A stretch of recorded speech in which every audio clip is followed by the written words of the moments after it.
Hello everybody and welcome to the People's Interview from CEO in Orlando, America. You know, not the UK. I'm actually out of the country, and with me I've got Skisonic. How are you doing, brother? I'm doing great, man. I'm happy to see you here. You had a longer trip than I did. Yeah, for sure. 8 hours in a plane. Damn, I don't think human beings are meant to do that. Sit down in one place for 8 hours. No, I've actually flown to London. I did a study abroad in 2004, so I met some of the players out there, and I was there, part of that community. But that flight was definitely the worst part. Oh, for sure. Well, actually, since you've already mentioned it, that could be the first question. Yeah, I heard you were in London for a while, and you were at some of our arcades. Unfortunately, it's my sad news to inform you that Trocadero, it's gone. No! Well, oh, in all honesty, mate, it weren't that great. Come on. It did kind of suck. It was Yeah. It was on its way out. Particularly the workers were not very friendly to the players. So it was a great location, but I'm not that sad to see it go. Where do the players go now? For London, at least, for the time being, they go to this place called the Heart of Gaming, which, ironically, they've actually taken all of the Trocadero's machines. So they got a home in the end. Awesome. That's awesome, man. Shouts out to everybody in London. I want to make it back sometime. Oh, for sure. Oh, sick, then. Yeah. So, I'm just curious. So, what got you into doing these podcasts and the fighting game commentary? Did you just decide one day, yeah, I got a lot on my mind, I just want to say stuff? Originally, Bunke started Alphaism Radio. And a lot of people just kind of participated in that, went on and through it. And I partnered up with him at some point. He just kind of said to me, like, you're good at this and you know a lot about the games, so, like, be my co-host. So we did that for a while, and that was really my start as far as, you know, just talking about games in front of people, you know, not just posting on forums. So that went for a while, and as a result, I would do play-by-play commentary for people that were listening to Alphaism Radio informally back before there were streams. So it's actually very similar to the quote-unquote esports when they were doing the shoutcasting thing. I was actually doing that. It's just terrible quality because, like, I was calling somebody and he was relaying it and all. But I did that for a while.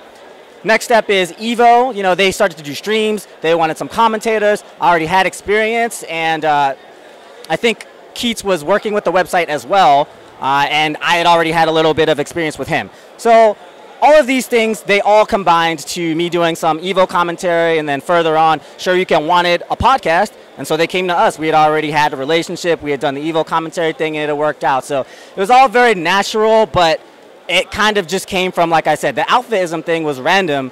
Bunke, that's all on him, and you know, I really owe it to him to even me getting on the mic in the first place. So if you don't like me on the mic, you owe it to him too. Go find out, Bunke. In all fairness, Steve Bun, the haters, I love your commentary, man. I do my best. I get so excited about the games. I just want to bring that passion home to everybody, and that's the reason why I always wanted to do commentary. Like, I've been going to Evo forever, and there was live in-house commentary forever, and I always wanted to do that, just looking at it and thinking like, yeah, this is so hype. I want to just, you know, bring that hype out, make it even more hype. And I'm just so happy to finally have the chance. Like, I love doing it because I truly do get that excited for just guys walking back and forth like this a little bit in and out of range. Oh, it's beautiful. It's beautiful. For real. Yeah, what's my next point? Yeah, I have to write these down because last time I did an interview, I realized, damn, questions. It's a lot better when you're prepared, I know. Yeah, I gotcha. And yeah, as somebody that spends a lot of time talking about other people playing fighting games, do you actually find it hard to actually play the damn games themselves and even compete in actual events? So it's hard to compete when you're doing commentary. Like, you have to split your attention, go to the table and back.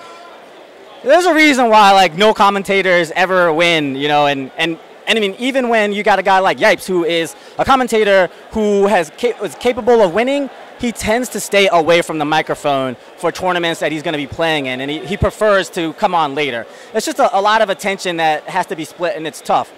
As for actually staying current, man, it is tough to actually be as good at these games as some of the players, and I do play and try to keep up, but there's just so many people playing and getting good that it's not just being a commentator at this point, it's just being, you know, another player that when the scene was a lot smaller, I felt it a lot harder to keep up, but now you got so many killers, you don't know their play style, you don't know what they're going to bring to the table.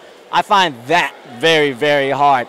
One last thing though, this is kind of funny. Recently, I have started finding myself commentating my own matches in my head, and this is something that never happened to me before. So I'm commentating. It's really weird, you know, like I'm talking about myself like, oh, he's feeling pressured. You're feeling pressured. Like, okay, if you're feeling pressured, then, you know, don't feel pressured anymore. So it's kind of beneficial because I feel like I'm a third person actually watching, and that's a good perspective, but it's more attention that I'm drawing away from actually playing the match. It's very strange. Wow, that I think you might need that looked at, bro. I'm going to try to get some help with it. For sure. Yeah, a bit of a big one. Hopefully we can get through this before my 9-minute time limit runs on the damn camera. But yeah, somebody with a lot of insight to the FGC, do you believe what we have now is sustainable, or will we have to change our model somehow?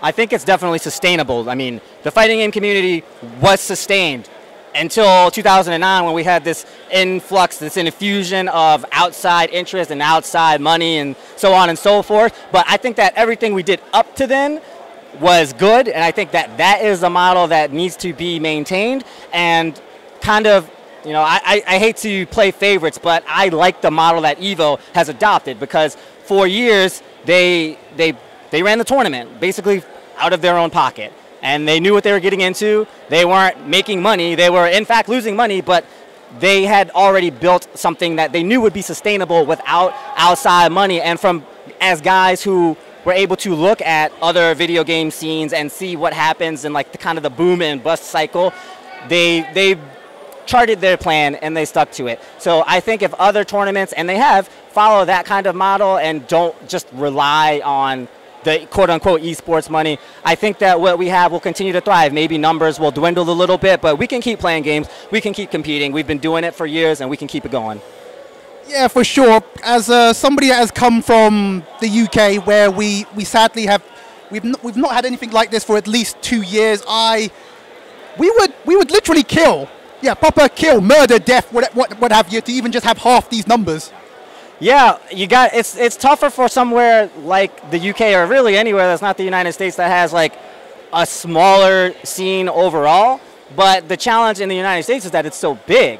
You can't get everybody together. I mean, CEO, it's just one of the 4 Road to Evo events. This is so big, but Final Round was probably just as big. So I guess the challenge in a scene like that is really finding like nice meeting spots, like central locations where at least everybody that's interested can get out, and then from there maybe you can, you know, bring some people in. But it's tough. It's tough with a smaller scene. Okay. And finally, to wrap up, this is a personal question I want to ask. I heard, like myself, you actually like cigars. So I'm just curious, Bob. What are your favorite cigars? So what size and what brand? Oh my God, I don't know anything about cigars. I'm sorry to spoil your interview like this, but I don't know anything about cigars. Whatever. Did you tell me what's a good cigar? And that's going to be my favorite from now on. Unfortunately, I don't think you can get them because where I come from, Cuban cigars are not banned. Really? That's what, like, I really want a fine Cuban cigar. I've smoked cigars. I just don't know anything about them, so I need to be educated. I literally thought, oh wait, if I'm gonna go see you, I was gonna offer you one of my cigars, but then I realized, well, oh damn, I forgot those cigars are banned in your country. It's illegal, and I don't do anything illegal. Well, all I can say is, if for whatever weird reason you happen to be able to get a hold of cigars, I would recommend a Cohiba in a Corona, and a Cuaba in a little petty Corona. Thank you. I'm gonna write those down. Now I know. Perfect. Thank you very much for your time, bro.